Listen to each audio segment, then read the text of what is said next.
Bueno, que Dios me los bendiga a todos. Hermana Anita, si nos ayuda con la oración inicial.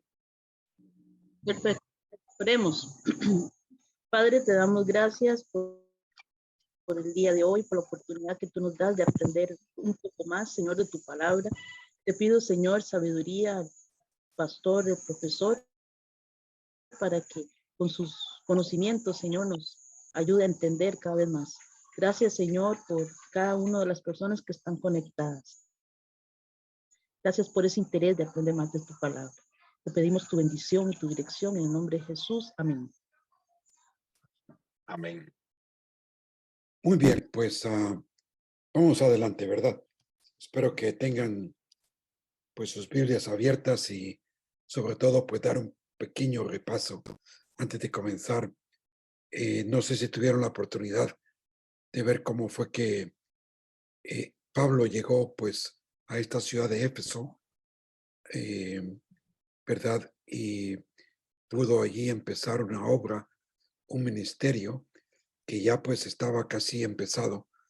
Y la estrategia que Pablo utilizaba era ir a las sinagogas, que eran los centros de lectura y oración de los hebreos.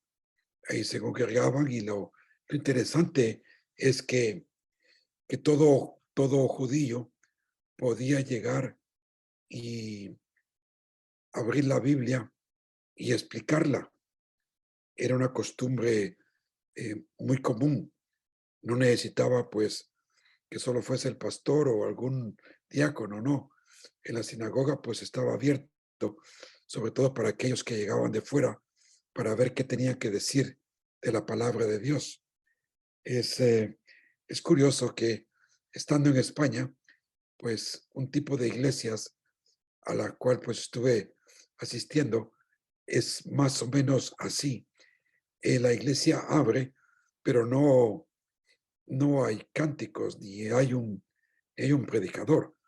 Todos se sientan en un círculo y cada quien empieza a compartir lo que el Señor te ha estado hablando durante la semana. Y lo comparten y se sienten regocijados así. Y asimismo cada quien pues, va pidiendo cantar distintos cánticos. Es una cosa más común. En las sinagogas era de esta manera. Les encantaba dialogar, discutir, razonar las escrituras. Y Pablo utilizaba esa puerta abierta que se presentaban en las sinagogas para pues así poder pues compartir el mensaje del evangelio. Y como se dieron cuenta, pues allá en Éfeso había pasado un gran predicador llamado Apolos. Y él pues llegó y él pues según lo que sabía, pues bautizaba con el bautismo de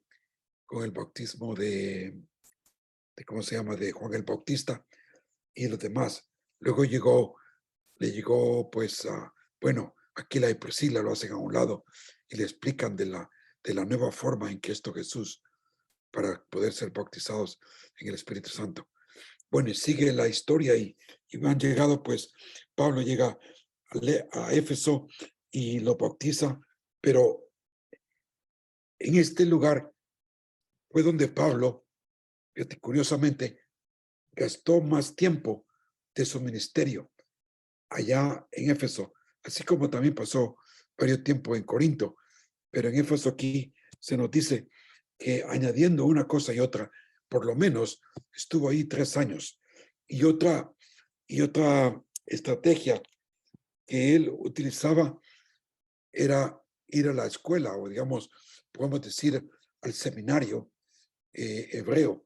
Y ahí pues, en esa escuela de Tirano, pues se pasaba mucho tiempo dialogando con todos los estudiantes acerca de la palabra de Dios. Y así pues, dice el versículo 20, y así crecía y prevalecía poderosamente la palabra del Señor. Y Pablo pues Luego, pues ya, siempre guiado por el Espíritu Santo, regresa a Jerusalén. Pero vemos que causó gran impacto el pasar el tiempo allí en Éfeso.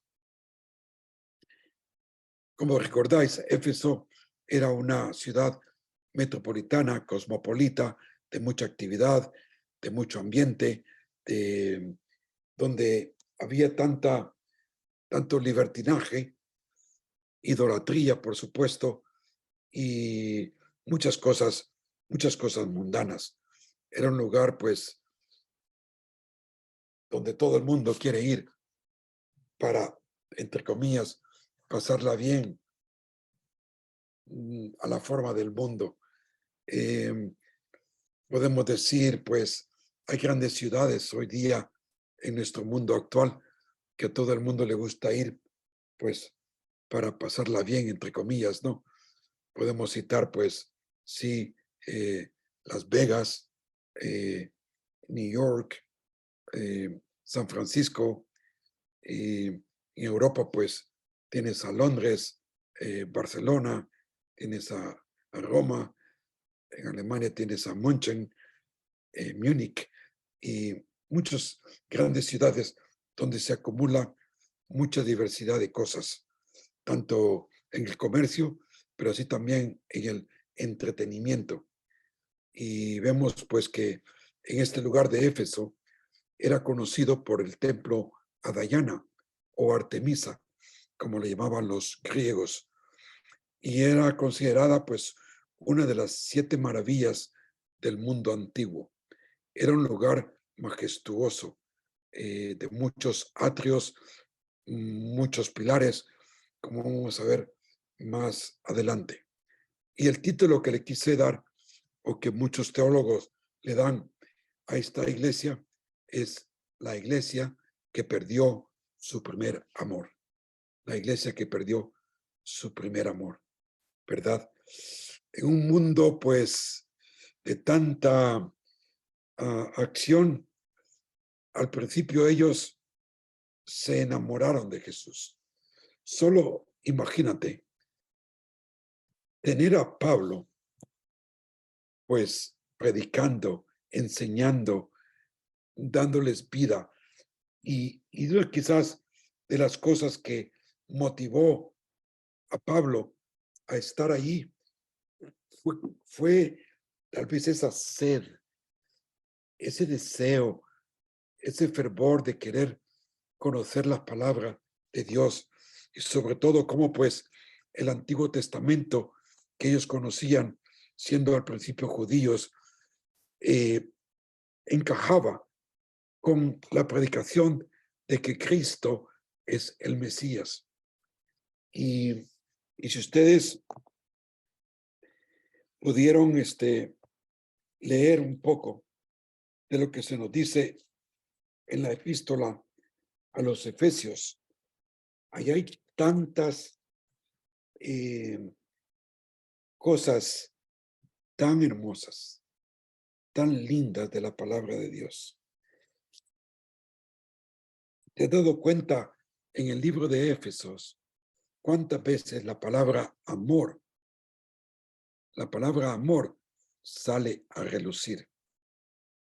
Empezando desde el versículo 5, dice que en amor, y primeramente saca a relucir el amor de Dios. En amor, Él los predestinó.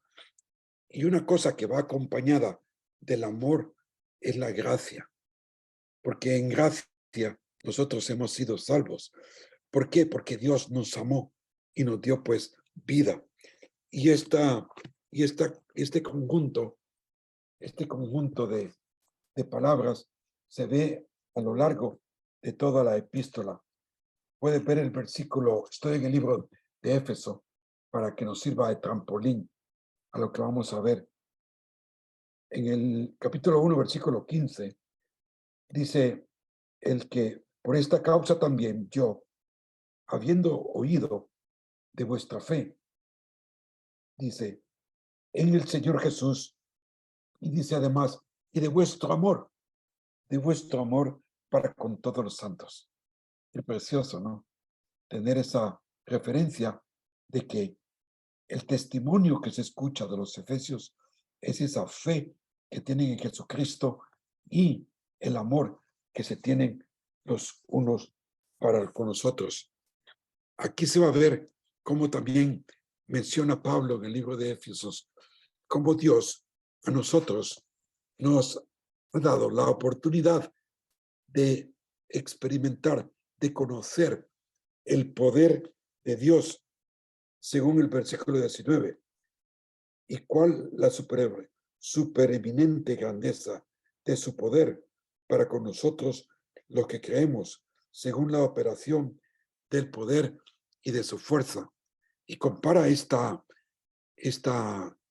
dinamita que existe en Cristo Jesús con el poder que resucitó a Cristo de entre los muertos.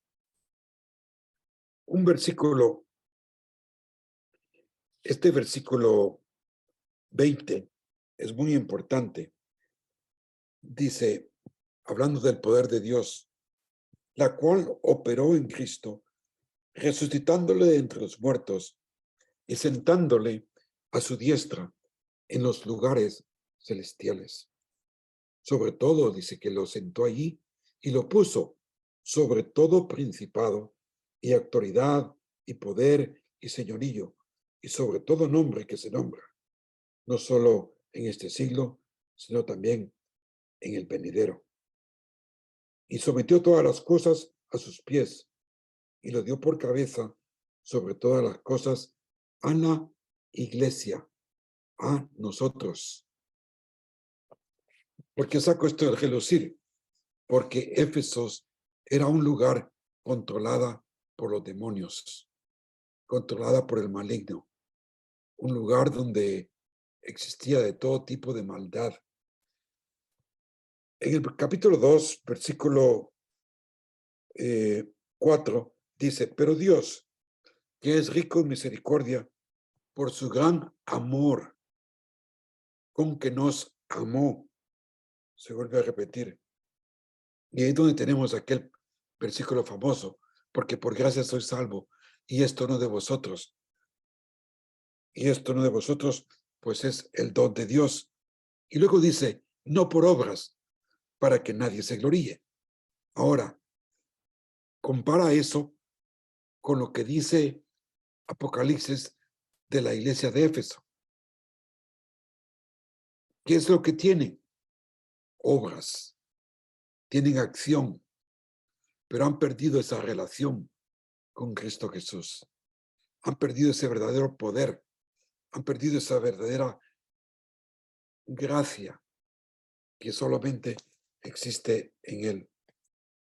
Más adelante, en el versículo 17 del capítulo 3, dice, para que habite Cristo por la fe en vuestros corazones, a fin de que, arriesgados y cimentados en amor,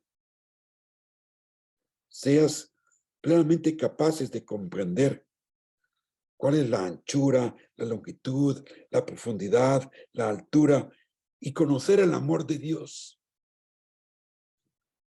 Estamos hablando de eso específicamente, del amor de Dios, de cómo es de inmenso. Y en esta epístola, en esta carta, Pablo les está transmitiendo a los de Éfeso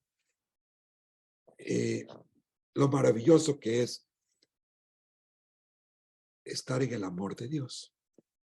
Con esto en mente, quiero que sepan que lo que está sucediendo en Éfeso sucedió 30 años antes de que Juan escribiera el Apocalipsis.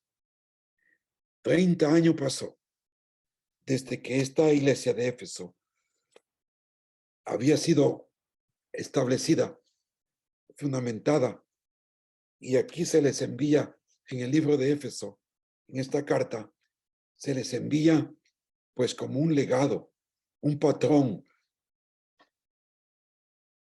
algo por lo cual ellos vivir, algo por lo cual ellos regir su vida. En el capítulo 4 vemos también de Éfeso que es muy precioso cuando dice: yo pues preso en el Señor, os ruego que andéis como dignos de la vocación con que fuisteis llamados, con toda humildad y mansedumbre, soportándonos con paciencia los unos a los otros en amor, solícitos en guardar la unidad del Espíritu, que es el vínculo de paz, un cuerpo y un espíritu, como fuisteis también llamados en una misma esperanza en vuestra vocación. Se sigue desglosando el hecho del amor. Si ustedes estudian el libro de Éfeso, sabrán que el versículo 1 al 3 es pura doctrina, enseñanza, bases.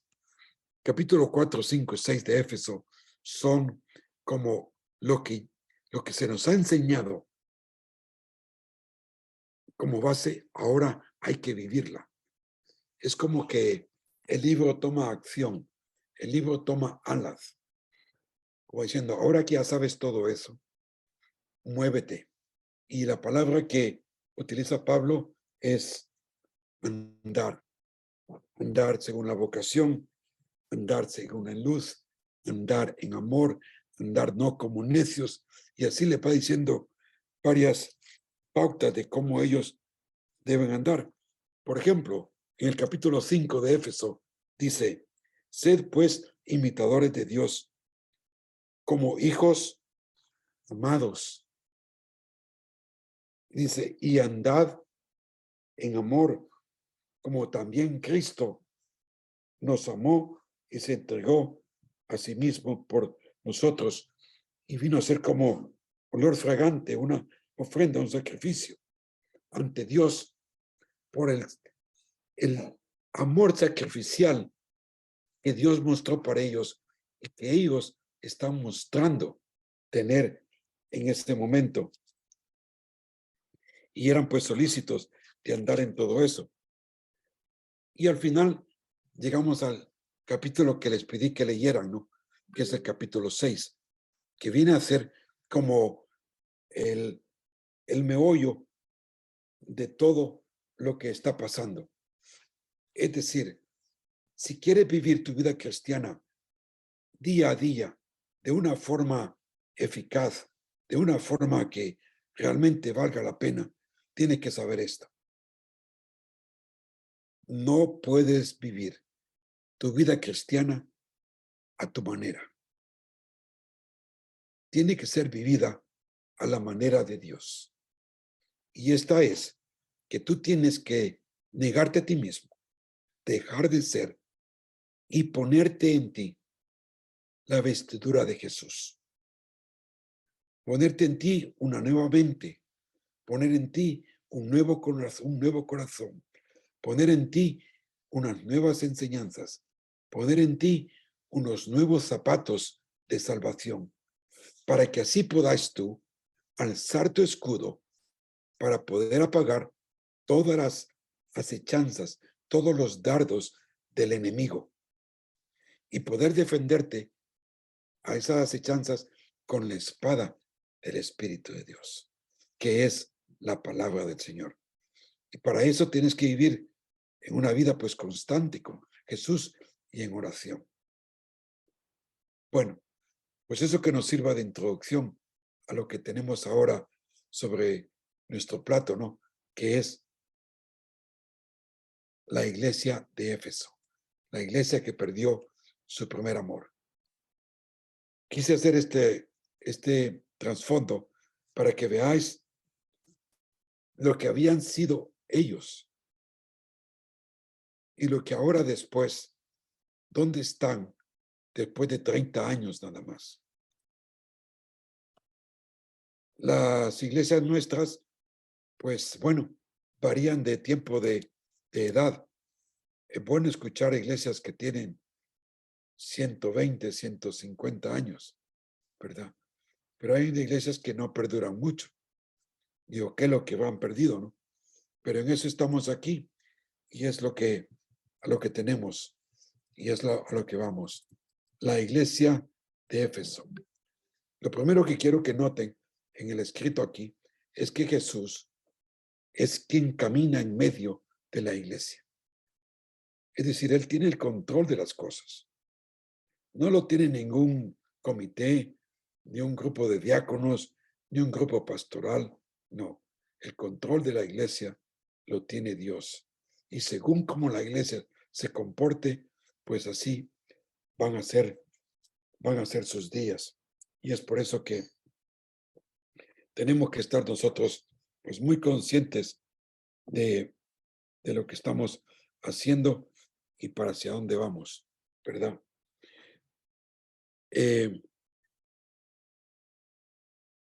Estas cartas tenían que ir a todas las iglesias. Son cartas cortas. La primera de ellas es a Éfeso. Estoy leyendo ahora de la pantalla de la computadora.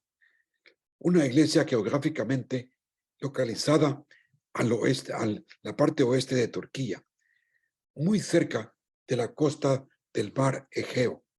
Era muy conocida por el culto a la diosa Diana. Es dirigida esta carta al mensajero, al ángel de la iglesia que está en Éfeso, una ciudad prominente, cosmopolita, a la que se le escribió también la epístola de Éfeso, lugar donde Pablo ministró por 3 años, donde también ministró, después de Pablo, Timoteo, fue otro pastor ahí. Y pocos antes de todo esto, Juan había estado ahí pastoreando. De aquí es de donde Juan de Patmos es que escribe el Evangelio cuando está Juan en Éfeso, se cree que fue de allí que él escribió el Evangelio de San Juan. El Evangelio de Juan fue escrito desde Éfeso para todos nosotros. Y lugar donde las epístolas, probablemente primera y segunda de Timoteo, fueron enviadas. Cuando Timoteo estaba pastoreando, Pablo le mandaban las instrucciones, todo el manual de todo ministro, y le llegaba a Timoteo, para que Timoteo tuviese todo lo que necesitara para seguir adelante con esta iglesia. Es de suponer que la base bíblica de esta iglesia eran bien sólidas. ¿No te parece? Imagínate una iglesia con un prototipo de personas, con un perfil de personas, desde un principio hasta la época de Juan, de lo que habían llegado a predicar. Es decir, era la crema de la crema de predicadores y ellos se encontraban allí en disposición para llegar adelante. Éfeso era el lugar del templo de Diana, un lugar de mucho comercio e inmoralidad. La prostitución era practicada en el templo. Este templo de Diana tenía 100 pilares, cada pilar de 17 metros, cada uno de altura, y estaba en un rectángulo que medía 127 por 103 metros, es decir, más grande que un estadio de fútbol, ¿verdad? Para poder hacer la comparación. Se dice que este lugar fue construido en 120 años. Y era el lugar pues donde estaba aconteciendo todo esto. Habían muchos dioses, muchos altares, a los cuales pues los de Éfeso reverenciaban, adoraban, le rendían culto, eran muy devotos. Y quiero pues empezar a sacar tal vez, según las ruinas que se han encontrado ahí, además de la de Diana, también se encontraban la de una diosa que se llama Nike. o Nike o Nike en su nombre griego. Cristo aquí pues se describe él mismo como el que tiene las estrellas en su mano derecha y camina en medio de las iglesias. Cristo es la figura central. En todo iglesia, Él es la figura central. No es nadie más que Él mismo. Así pues, lo primero que encontramos después de que Cristo se describe, que ya lo hemos visto, son los elogios que se dicen de esta iglesia.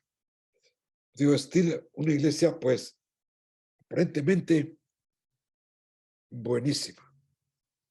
Y dice que conoce sus obras. Están haciendo cosas buenas, tal vez tanto para con la iglesia como para con los de afuera. Están en acción.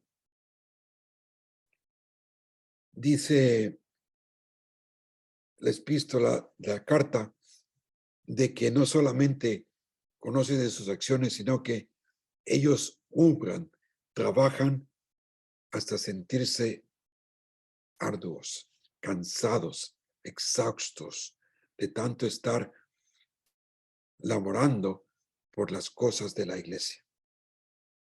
Y a pesar de que las cosas no iban del todo bien, tenían paciencia y a veces, sobre todo, con hermanos que llegaban, como les compartía antes, en aquella época, pues cualquier persona podía llegar y empezar a hablar y empezar a enseñar. Y las enseñanzas que daban, pues no estaban muchas de acuerdo a la doctrina en Cristo Jesús, a la doctrina que ellos habían aprendido según el libro de Éfeso. Todas esas directrices. Llegaban unos y empezaban a enseñar. Y recuerden, no es como la iglesia actual, que usted llega, se sienta y son los cánticos y solo el pastor es el que da la predicación. En aquella época no era así. Cualquier persona podía llegar y empezar a enseñar y a contar cosas. Pero ahí los detenían aquellos que conocían la enseñanza de Cristo. Decía, eso no es.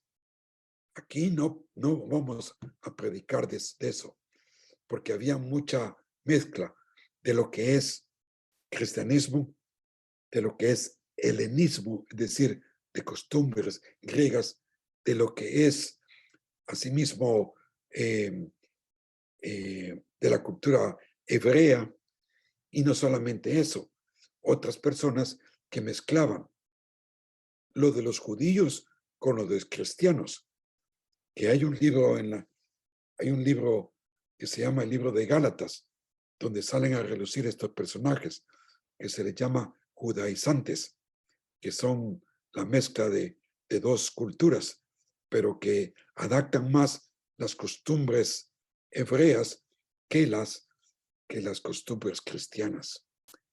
Así pues, dice la palabra, Jesús dice, yo conozco tus obras. La iglesia de Éfeso era activa, dedicada, perseverante, disciplinada. Era una iglesia de una gracia en acción. Sabían muy bien que habían sido salvos para buenas obras. Efesios 2:9. Y de una ciudad inmoral, como vemos en Hechos 19, un lugar donde el evangelio penetró y se cementó. Dice, yo conozco tu arduo trabajo. Es decir, que obran hasta el extremo de estar cansados, exhaustos. Hay muchas personas en las iglesias que les gusta servir en todo. Cualquier cosa, necesitamos ayuda con los jóvenes, ahí van. Necesitamos ayuda con los niños, ahí van. Necesitamos gente que ore, ahí van. Necesitamos alguien que ayude a traer cosas, ahí van. siempre están trabajando y trabajando. Son unas personas ocupadas, pero eso no quiere decir que son espirituales. Bueno, Cristo conoce todo el trabajo. Ellos eran determinados y andaban con paciencia y perseverancia. Una paciencia que permanece firme en medio de las circunstancias. ¿Por qué permanece firme? Porque están con Cristo. Estad pues tú firme. Estad firmes pues. Efesios era una ciudad con mucha influencia maligna, de espíritus malos. Ellos se alejaron, los efesios se supieron alejar de toda la influencia de la diosa Diana tenía sobre la ciudad. Estas imágenes y estos templos son de piedras, no son nada.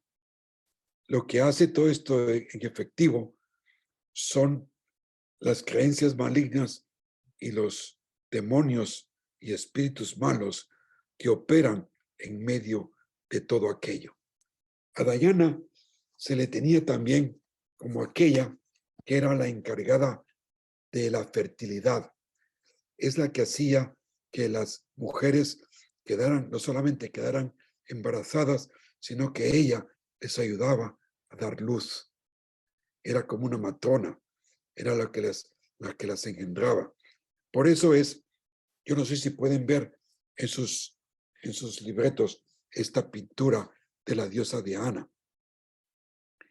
Si observan bien, es una figura con muchos senos, tiene muchos senos, como una víspora de que yo les doy de amamentar, yo les doy de alimentar, de mí ustedes se pueden sustentar, así que pueden confiar en mí porque yo los sustento. Pura mentira diabólica. Totalmente, recuerden que la enseñanza diabólica siempre trata de torcer y hacer quedar mal la enseñanza pura de la palabra de Dios. Porque si usted sabe, y esto por añadidura, nosotros conocemos a Jehová Shaddai, Jehová Shaddai. ¿Sabe lo que eso significa?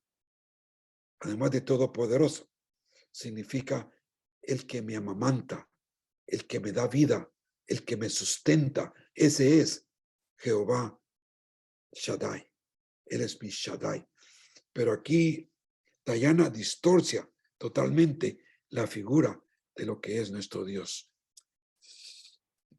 Entonces, los efesios eran personas que andaban según habían sido llamados.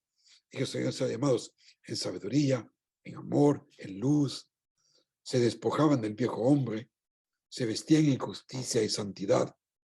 Sabían que estaban juntamente con Cristo por encima de todo principado, autoridad, poder y señorío.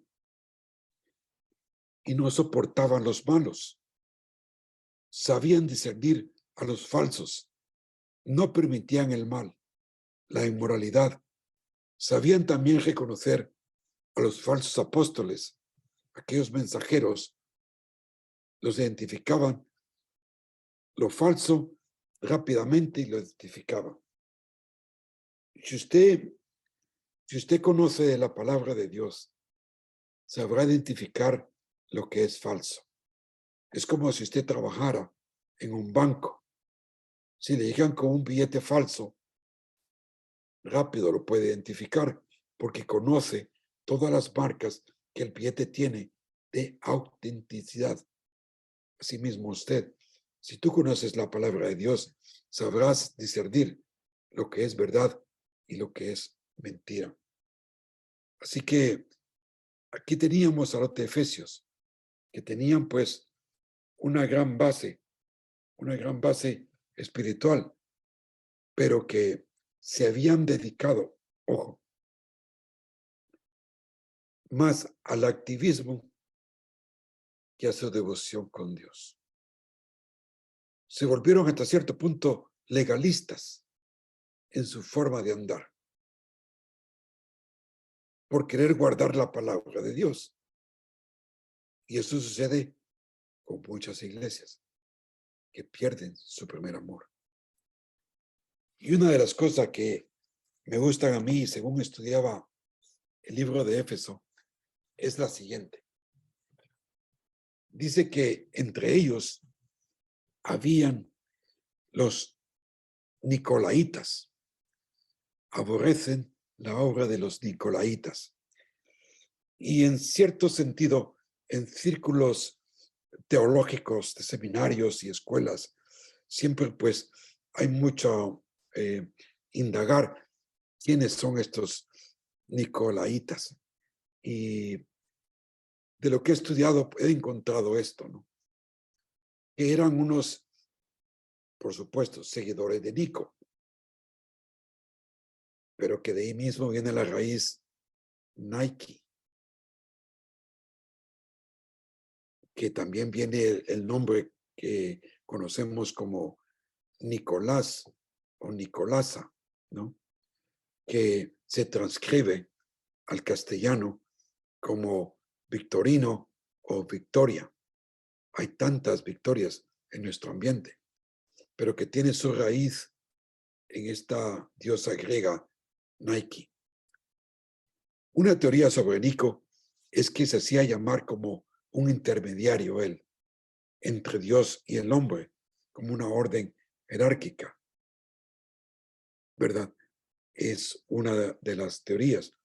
No obstante, un punto de vista que el que yo más me inclino es que estos eran personas que todavía estaban influenciadas por la mitología griega del dios de la victoria Nike.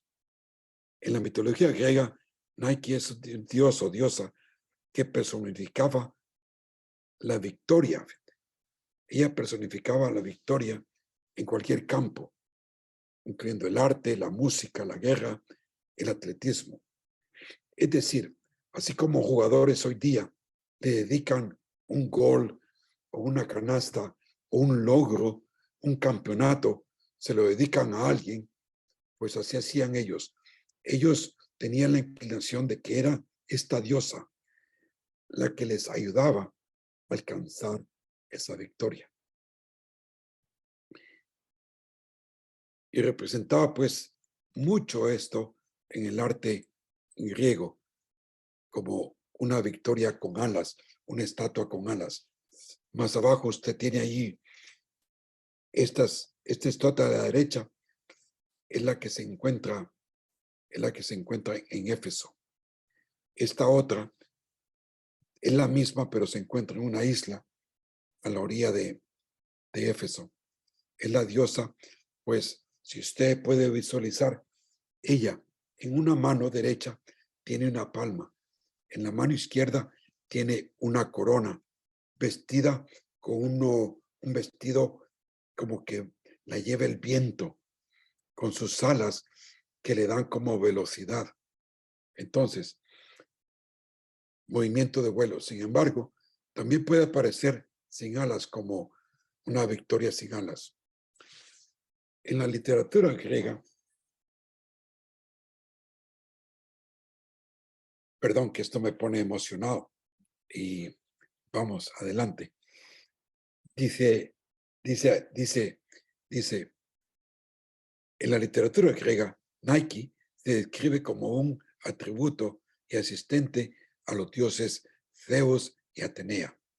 Nike otorgaba una corona de laureles al resultar ganador y les daba una palmera significando paz. Ella otorgaba la fuerza, la velocidad y la destreza para alcanzar la victoria. Era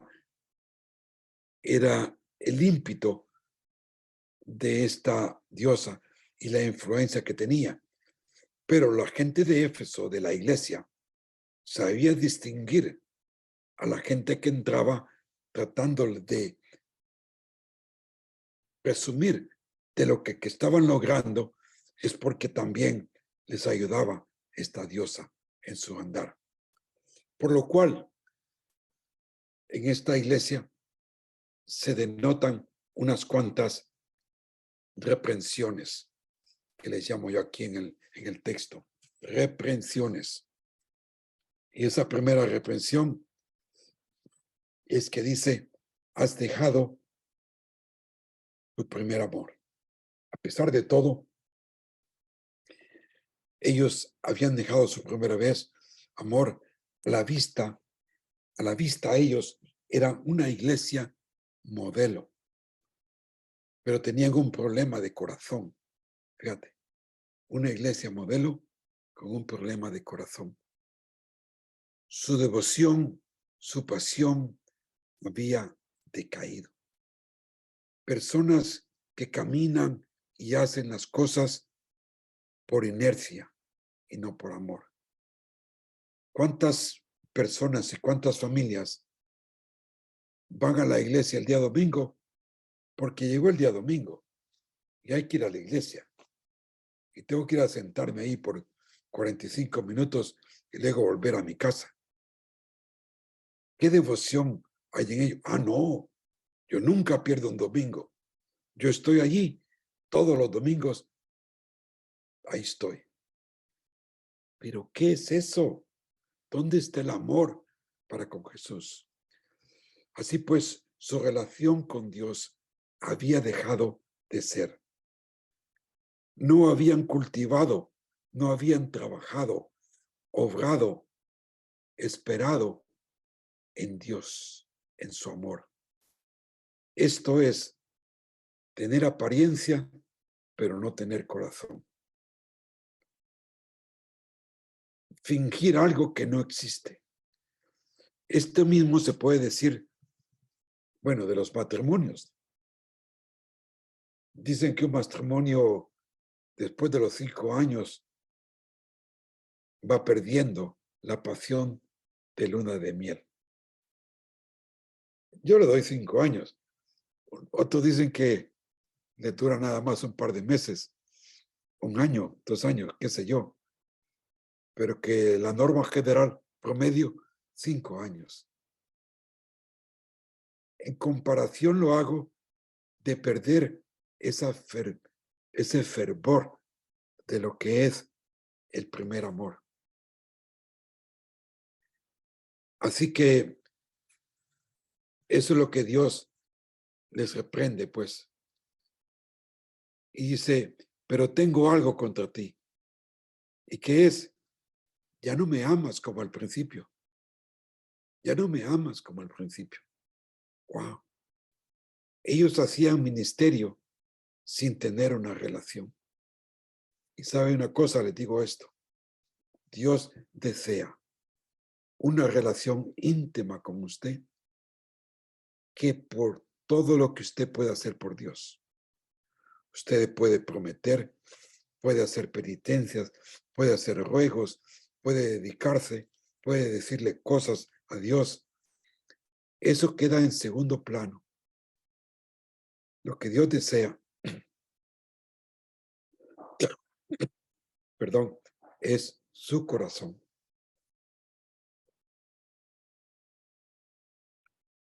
Lo que Dios desea es su corazón. Perder el primer amor, pues, es perder la devoción de todo cristiano por estar con el Señor Jesucristo. Al principio siempre hay mucha pasión. Obvio, ¿te recuerdas cuando te bautizaste? El amor no es matemático. El amor es aquel que deposita todo su ser, sus coronas, alrededor de su amado. Amado es un nombre dado a Jesucristo en la carta de los Efesios. Os reto a que lo encuentren, el amado. Y así Él se quiere sentir, Jesús, como el amado. como aquel que está recibiendo de nosotros nuestro amor. El amor, pues, pasa con Jesús. En el exterior, los de Efesio eran intachables, pero habían caído, habían reemplazado su relación por religión. Solo pasaron 30 años y ellos habían caído. Desde que Pablo escribió la carta a los Efesios, el primer amor había caído, a pesar de que Dios anhelaba estar a su lado como su amado. Y esto era lo trágico que podemos ver, pues, en la epístola a los Efesios. Digo, la carta de Apocalipsis a los de Éfeso. ¿Qué tal? ¿Cómo vamos, hermanos? Se sienten reprendidos hasta lo mejor. Se sienten un poco, wow, esto sí que requiere bastante tela marinera, ¿no? ¿Cómo quiere el Señor que yo ande, que yo camine, que dónde estoy? ¿Qué es lo que quiere? Recuerda, el cristianismo no es hacer, el cristianismo es ser. Lo repito, el cristianismo no es hacer, el cristianismo es ser. Y lo principal es tu relación con Dios. Es tan bella. El primero tiene que ser Él.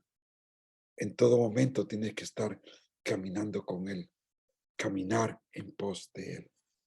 Bueno, pero la carta de Juan también nos da el remedio, ¿verdad? Y aquí está. Hay tres partes para este remedio. Y para este remedio, nosotros podemos hacer lo siguiente. Primera cosa, recuerda de dónde has caído. Wow. ¿Cómo comenzaste? ¿Qué cosas hacías al principio? Lo emocionado que estabas al principio. ¿Sabes? El tiempo del verbo aquí quiere decir mantente recordando. Mantén recordándome cómo era cuando viniste a conocer a Jesús. Para mí, hay una canción. Las canciones tienen ese efecto de transportarte en el tiempo, ¿no? Y había una canción que a mí me gustaba tanto, muy típica de mi iglesia, donde me convertí.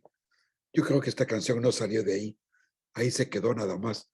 Pero para mí era la canción más bella del mundo, porque hablaba de que mi vida se había transformado, porque había encontrado un nuevo amor. Oh, yo lloraba y lloraba cuando escuchaba esta canción. Y ahora pues puedo, ¿por qué no decir? Pues siempre me recuerdo y me mantengo recordando. Wow, si es que para mí me faltaba tiempo en el día para estar leyendo y estudiando la palabra de Dios. Era lo que más deseaba, leer y estudiar la palabra de Dios constantemente. La oración me costó un poco más, ¿sabes? Le puedo ser sincero. Para mí la oración era un paso muy difícil, porque como antes de convertirme, yo era muy extremadamente egocentrista.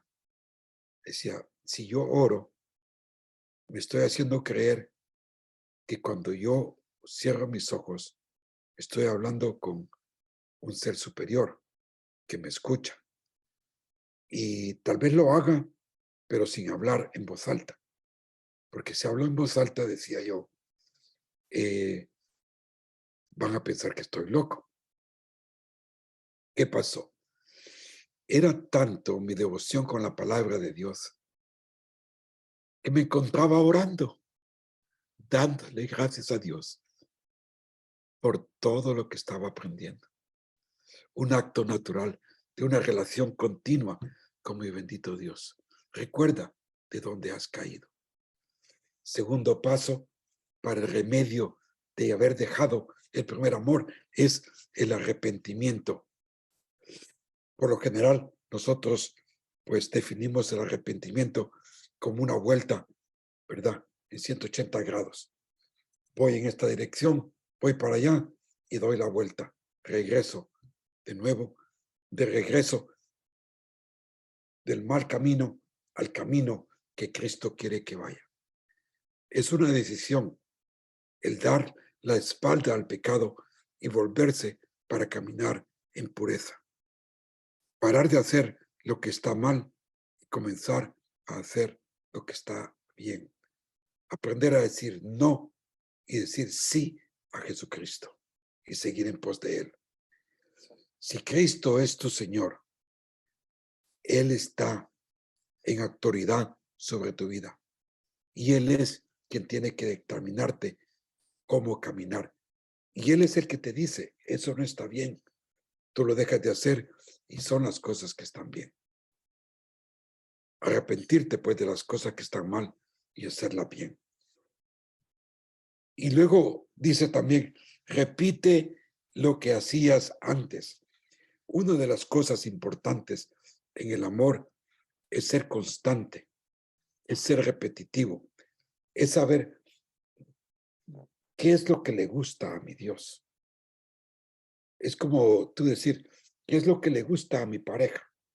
Por ejemplo, le gustan palabras afectivas, le gustan los regalos, le gusta que tal vez muestre mi cariño con afectos, cariños y acción de trabajo. No sé cuál sería tu caso, pero yo sé que Dios se complace en que nosotros vengamos a Él. ¿Y sabes qué? Señor, perdona, confieso que he hecho mal. A Él le encanta eso. Y decirte, Él te puede decir en tu corazón, pues sí, María, pues sí, Juan, yo sabía que estabas mal. Gracias por venir a decírmelo. Me agrada que me busques en todo momento. Me agrada que me dices que me amas, que me quieres, que quieres estar conmigo. Me agrada que me dices que me necesitas, que quieres de mi ayuda. Me agrada cuando alabas mi nombre por todo lo alto. Son cosas, pues, que tienes que repetirlas día a día, constante a constante. Has de regresar a hacer las primeras cosas. ¿Qué tanto leías la Biblia? ¿Estamos contentos de venir solamente a la iglesia? Espero de que no. El amar es una palabra de acción. Recuerda y haz lo que hacías al principio. Esta fórmula es buena también para los matrimonios, ¿verdad? Nuestro amor para Cristo debe ser demostrado por acciones que muestran un amor por Él. Oiga, y la advertencia, ya te dijo, esto es lo que tengo mal de ti, esto es lo que tienes que hacer para remediarlo. Pero ojo, ojo, mucho cuidado, ¿eh? Dice, estas reprensiones terminan con una advertencia. Si no regresas a amarme, entonces yo quitaré tu candelabro. Iglesia, despierta. Iglesia, despierta. Arrepiéntete. ¿Y qué pasó? Con respecto a Efesios, el candelabro fue quitado. Recuerda que Cristo desea más intimidar contigo que todo lo que puedas hacer por Él. Juan dijo, hijitos, amen a Dios. Hijitos, ámense a sí mismo. En sus cartas de Juan, primera, segunda, tercera, hablan de amor. Es la importancia del amor. Ahora, reflexión. El que tiene oído, oiga lo que el Espíritu dice a las iglesias. Haz las cosas por amor de Dios. Y aquí pues hay dos cosas que quiero terminar el estudio de Éfeso. Aunque ya se nos terminó el tiempo, yo le voy a enviar tal vez esto también a través del WhatsApp de 7 iglesias y con la generosa ayuda que tenemos de nuestra coordinadora Silvia, esta página, porque esta página que está aquí no la tienen ustedes en sus escritos. Hay 2 cosas que quiero sacar a relucir aquí. Termina el versículo ahí, dice, al que venciere, primeramente, al que venciere, es una palabra, le daré de comer del árbol de la vida. Es la otra cosa que quiero ahondar. El árbol de la vida que está en el paraíso de Dios. La primera es al que venciere. Sabemos que nosotros somos más que vencedores, ¿no? La palabra vencer, ahí adivina cuál es. La palabra vencer, allí adivina cuál es. Fíjate que es Nico, es Nike, es Nike, es victoria de vencer, Nike. El Espíritu de Dios usa la misma raíz, palabra, para decirnos a nosotros que no tenemos que andar buscando ningún santo ni ninguna nada para obtener la victoria. Ya tenemos la victoria en Cristo Jesús. Ya hemos sido vencedores porque hemos creído en Jesús.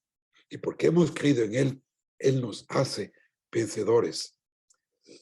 El contraste, pues, a los que promovían seguir las enseñanzas de Nicolaos, que en lugar de victoria les traía destrucción, vemos aquí que el uso real de la palabra Nike, vencedor, significa conquistar, sobresalir, prevalecer, obtener, tener victoria.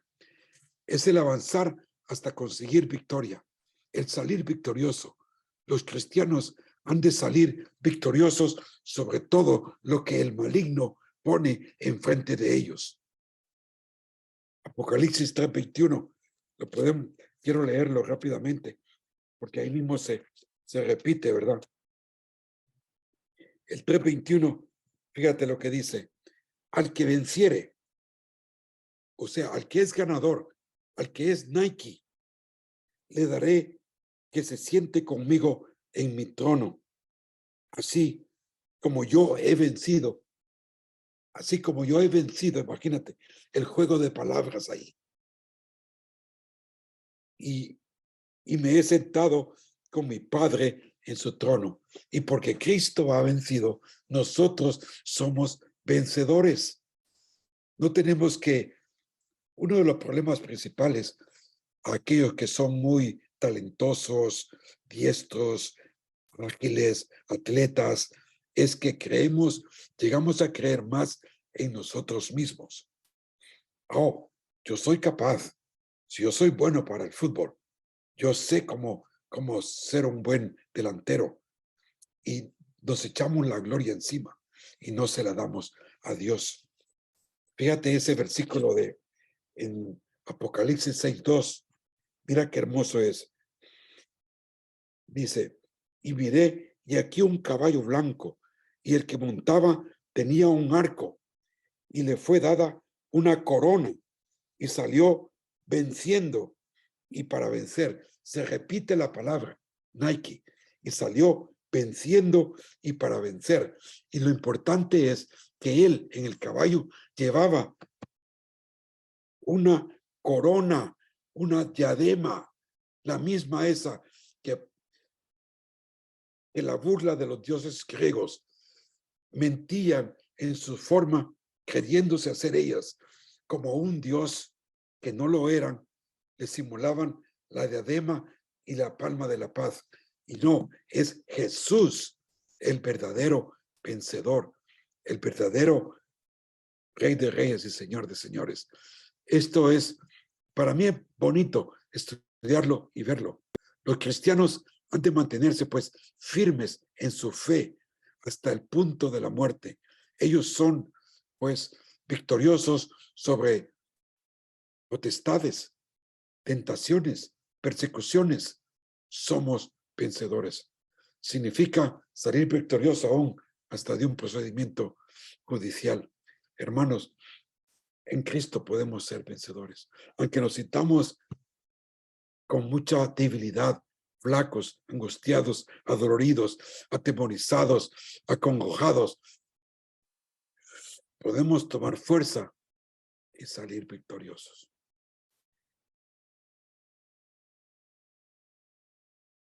Para terminar, realmente, a nivel de testimonio, yo estuve casi a punto de morir hoy con esta plaga del COVID. A mí me dio muy fuerte, no sé si ustedes, algunos lo saben, algunos otros no, pero estuve en el hospital 2 meses. Estuve hasta entubado por unos cuantos días. Y ya cuando me daban por muerto, los doctores y enfermeras pues se sorprendieron de que estaba con vida, de que estaba respirando por mí mismo. En medio de eso, hermanos, yo me sentí muy débil, muy agobiado, muy angustiado. Pero sabía que Dios estaba a mi lado. Siempre lo tenía a mi lado. Su presencia la sentía a mi lado. Y sentía como Él me acariciaba y estaba seguro. Me decía, vas a salir de esta. Vas a salir de esta. Y le doy la gloria porque al final Él me hizo vencedor. Salí de ese trauma tremendo con la mano de Dios. Así que bueno, ese es nuestro gran vencedor, nuestro Jesús. Y nosotros podemos decir que somos vencedores, no por nuestras fuerzas, no por nuestra velocidad, no por nuestra audacia, por nuestra destreza, sino porque es Jesús que vive en mí, el cual me da la victoria. Amén. Voy a parar ahí, puedo seguir, pero quiero también tener, si es que les queda tiempo a ustedes, preguntas o comentarios o testimonios de lo que puedan compartir, por lo menos, pues, no sé, una acción de gracias, ¿no? ¿Qué tal? Hermano, ¿a qué se refiere quitaré tu candelabro? Pues se refiere a la iglesia, que la iglesia va a dejar de ser. Recuerda que el candelabro es símbolo de la iglesia. Entonces, si la iglesia no se arrepiente de su pecado, eventualmente esa iglesia va a dejar de ser. Very good. Hermano, David López tiene la mano levantada. Adelante, David. Dios les bendiga, hermanos. Realmente hay tanto, ¿verdad? Que hablar acerca de esto, pero trataré de resumir un poco lo que en una sola pregunta, quizás, ¿verdad?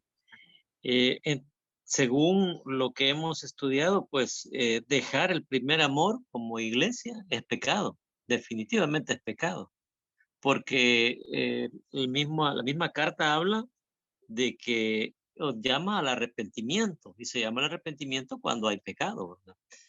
Entonces, pero la pregunta a la que yo quiero llegar y que vale la pena considerar quizás para poder extraer también algo propio para cada uno de nosotros es ¿por qué se deja el primer amor? ¿Cuál es la causa por la cual se deja el primer amor? Y pues yo puedo hacer 2 comentarios acerca de eso. Primero, lógicamente por la falta de comunión con Dios, la falta de estar en armonía con Dios, un error que cometió esta iglesia y error que cometen muchas iglesias hoy en día, que tienen cantidad de actividades, hacen esto, lo otro y lo otro, pero no tienen tiempo para estar en un ayuno, no tienen tiempo los pastores para estar en un retiro espiritual. La Biblia dice que cuando el Señor llamó a los discípulos, los llamó primero para que estuvieran con Él. Y luego después dice, los envió a predicar, los envió a accionar, a hacer la obra. Entonces, una de las causas me imagino que es esa. Y la segunda es también que muchas veces también cuando nosotros llegamos a tener algún tiempo en el Evangelio, como que nos acostumbramos, como que nos acomodamos y no tenemos tiempo para poder estar orando. Nos confiamos de que no, que ya somos lo que las podemos ya todas y no nos damos cuenta que realmente nos pasa quizás que el Señor pues ya no está caminando juntamente con nosotros y nos hemos vuelto nada más que religiosos, nada más haciendo un activismo desaforado, sin resultados y solamente, como usted lo mencionaba, mi hermano, por inercia. Así que, pues eso es lo que puedo comentar, hermano. Dios le bendiga.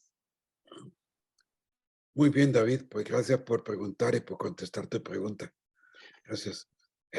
Hermano, Ada Smith, tiene la mano levantada. Ok, Ada. Mi querida Ada, de Portland, Oregon. Ada. También, hermano, quería compartir con ustedes, igual que usted. Hace exactamente un año también estuve a punto de morir como usted. El COVID me dio muy grave. No paré en el hospital, pero estuve con nebulizaciones en mi casa. Me dio una neumonía muy fuerte. Estuve con antibiótico. No tenía fuerzas para nada, ni para comer, ni para nada, ni para pensar, ni para mover mi teléfono, ni siquiera para orar, hermano. No sé si porque en ese momento tal vez no estaba en comunión o no sé. Lo único que sí me acuerdo es que dije, más volteé así como para el cielo y dije, Señor, ¿por qué me has abandonado? Pero yo pienso que estaba ahí, solo que tal vez en ese momento no lo vi. Sí. Pero duré 17 días enferma, que casi me muero. Mi hermano David, el mayor en México, él sí murió. Wow. Él sí murió. Eso fue muy grave. Muchos pastores y evangelistas y misioneros murieron también. Sí, sí. En ese momento, pues solo el Señor sabe. Realmente nosotros no sabemos. ¿Verdad? Gracias en ese momento, pues sí, muy pocas personas conté con su apoyo, pero las pocas que me ayudaron, de verdad, fue algo muy grande. Algo muy grande. Y pues fue una experiencia muy, muy triste. Gracias por compartir eso, Ana. Sí. Hay que estar en eso sensible.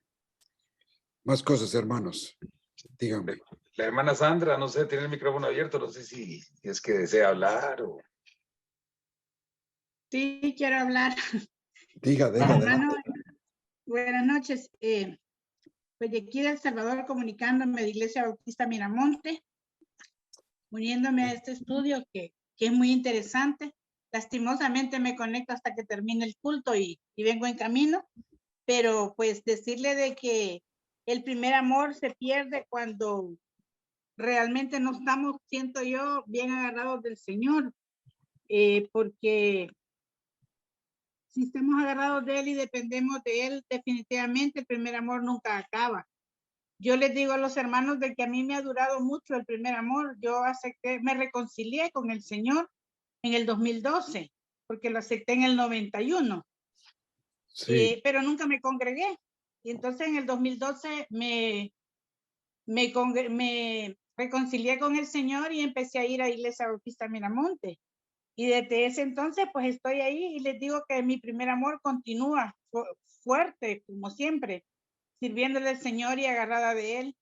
Y para decirle de que hasta mi propia líder me dice, mire, yo he estado desanimada por esto y lo otro, por los problemas de la vida lo desaniman. Entonces le digo, no, pues usted no tiene que perder la fuerza. Le digo, usted sabe de que tenemos un Dios todopoderoso y hasta ella se queda sorprendida que me dice, mire hermana, yo no sé cómo usted tiene tanta fe. ¿Y de qué me queda? Le digo, si no nos agarramos del Señor, ¿de qué nos queda?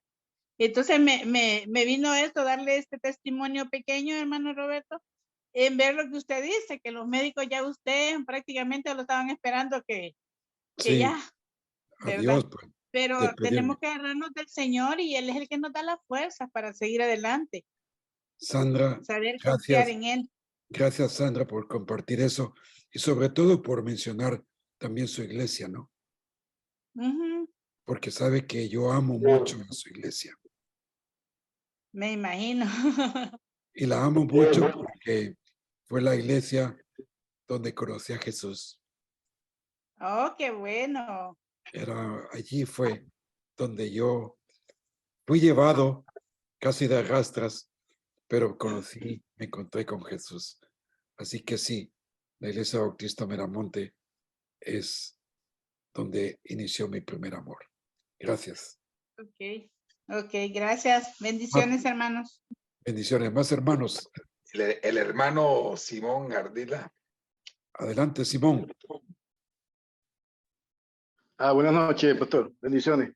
Buenas noches. Yo pienso, o sea, es una opinión personal. Yo pienso que el primer amor no se pierde. Yo pienso que el primer amor es que el que no lo encuentra, el que no lo busca, el que no lo tiene, nunca lo va a perder porque no lo ha tenido. Eso es similar, yo lo comparo como similar como la salvación, que dicen, no, que la salvación se pierde. La salvación nunca se pierde. Lo que sucede es que la persona que se desvía es porque nunca ha sido llamado, nunca ha tenido. Hermano, se le fue el volumen. Perdón, entró una llamada. Nunca ha tenido esa revelación, no se ha entregado, no ha tenido el llamado, nunca ha conocido a Cristo. Entonces, si uno tiene nuevo nacimiento, esa salvación nunca se va a perder. Igual sucede con el primer amor. Cuando uno conoce a Cristo en verdad, cuando uno ama a Cristo, cuando uno vive a Cristo, ese amor se mantiene y perdura hasta vivir y seguir todo su ejemplo, seguir completamente en sujeción, completamente entregado en perseverancia en la palabra. Amén. Sí, bueno, gracias por compartir, Simón.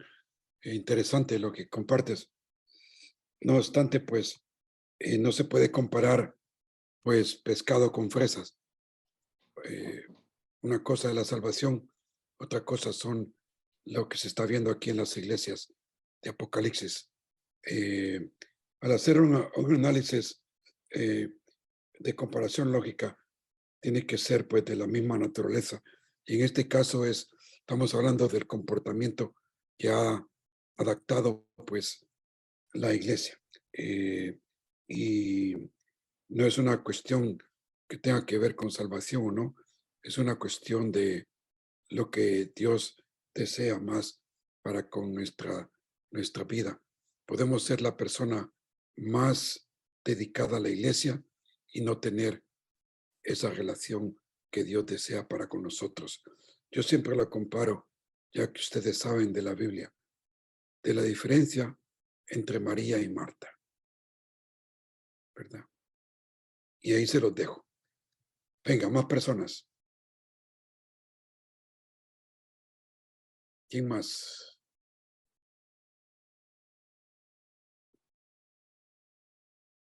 Hay varias personas aquí. Otra cosa con testimonio, algo de compartir. Buenas noches, hermano. Buenas noches. Bueno, esto nos hace reflexionar, ¿verdad? Y nos hace ver, bueno, primeramente les felicito, hermosísima la enseñanza que ha llegado muy, pero también nos hace entender que a veces descuidamos, como dice usted, descuidamos lo primordial, descuidamos el buscar, el estar en la presencia del Señor, en llenarnos, en doctrinarnos con su palabra. Y de allí viene esa pérdida del primer amor, ¿verdad? Porque vamos descuidando eso tan hermoso que recibimos cuando recibimos al Señor.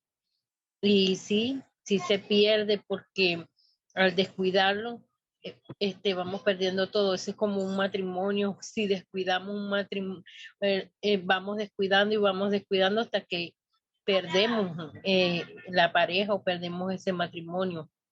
Sí. Y eso tiene muchas veces que ver con la comunicación, ¿verdad? Que puede existir tanto con nosotros y el Señor o en una pareja, ¿no? La comunicación es tan importante. Pero sí, tiene razón, Nidia. Nidia, gracias por compartir. Muy excelente. Gracias a usted, hermano. Muy hermosa la enseñanza. Gracias. ¿Alguien más?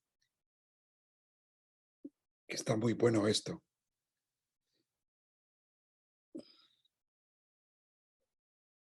Por eso es tan bonito ese versículo, ¿no? Que en Cristo somos más que vencedores. Confiar en Él sobre todas las cosas. Recuerden que en medio de todo esto, sí se puede culpar de que el enemigo, los potestades, las tinieblas están a nuestro alrededor, pero lo que hay que tener muy presente es que también nosotros mismos nos podemos convertir en nuestro propio enemigos al no guardar, pues, como Dios quiere de nosotros, esa vida en santidad, esa vida piadosa, esa vida caminando ¿no? en los estatutos del Señor, con una relación íntima con Él. De verdad que Dios nos ha hecho su pueblo y nos ha llamado, pues, que somos sus sacerdotes, porque podemos estar muy cerca de Él y llegar, pues, a grandes alturas. Confiar en Él, de que Él te puede llevar a grandes alturas. No como lo hace el mundo. Le voy a terminar leyendo estos datos que encontré acerca de Nike. Hermano. Dice, sí. Sí, gracias. No, era para aportar algo, hermano.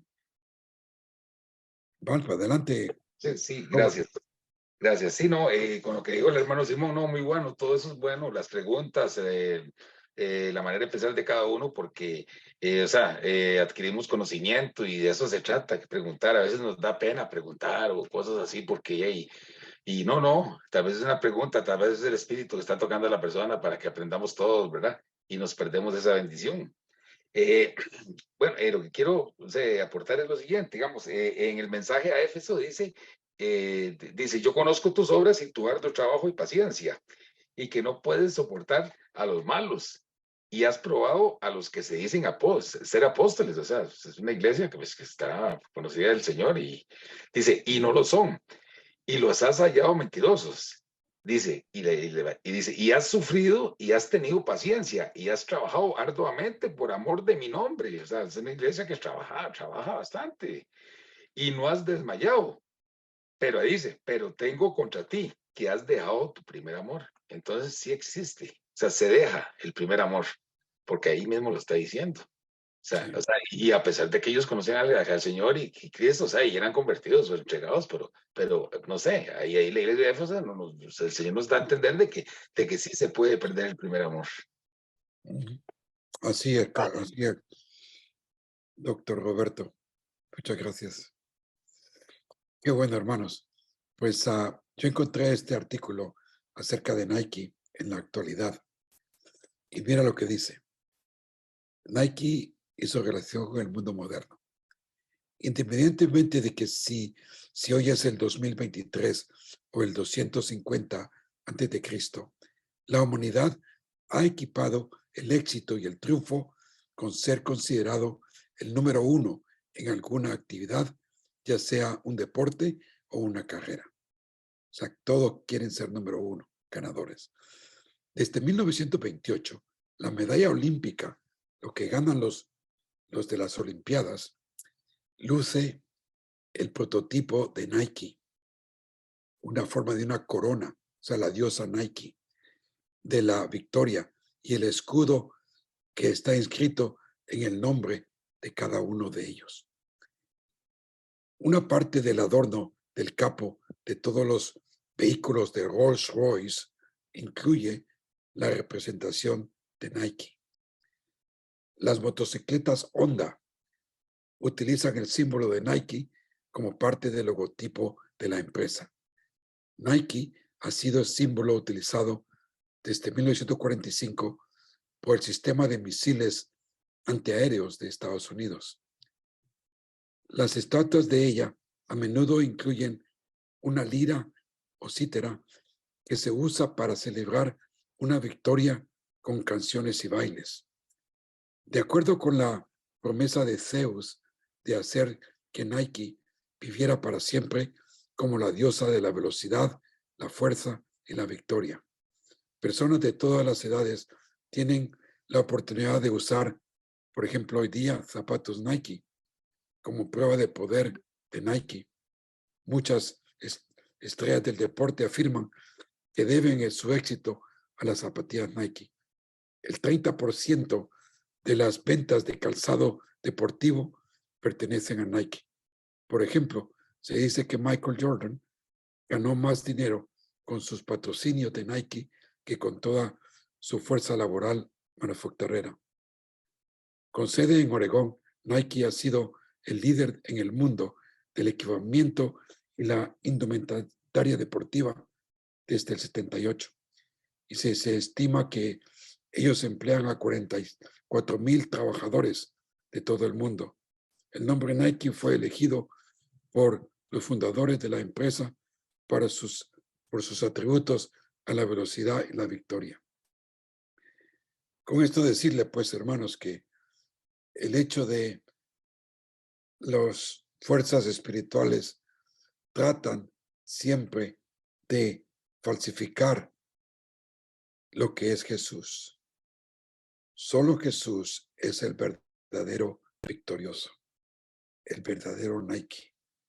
Nada de estas cosas, pues, lo son. Muy bien, ¿alguien más, Roberto? ¿O cómo estamos? No, hermano, no tenemos nadie con la mano levantada y Váleme. como que no. Pues me alegro, imagino que todo les ha quedado muy claro. La semana que viene, cada semana se pone mejor y mejor. Y entramos con la iglesia sufriente, la iglesia de Esmirna. Bellísima relato de la ciudad más monumental, más bella de aquella época. Era un lugar de mucho lujo y extravagancia, donde tenían el gran templo primeramente al emperador romano, al César, que estaba sobre todas las cosas. El pueblo de Esmirna adoraba mucho a Roma. Bueno, pues hermanos, ahí los dejo. Que Dios me los bendiga mucho. Y recuerden, Cristo se mueve en medio de sus iglesias. La iglesia que deja su primer amor va a terminar desapareciendo. Bueno, hermanos, que Dios los bendiga a todos, ¿verdad? Muchas gracias por acompañarnos y bueno, y para finalizar la clase le vamos a pedir al hermano Samuel que haga una oración. Amén. Le damos gracias en esta noche, bendito Dios, por esta enseñanza. Gracias por la vida de mi hermano Roberto. Sigue usando su vida, sigue dándole tu Espíritu Santo para que pueda compartirnos la palabra como hasta el día de hoy. Agradecemos también a mis hermanos que hoy están con nosotros. Bendícelos allá donde están, en sus países, en sus lugares de origen. Te damos gracias en esta noche, Padre, Hijo y Espíritu Santo. Amén. Amén.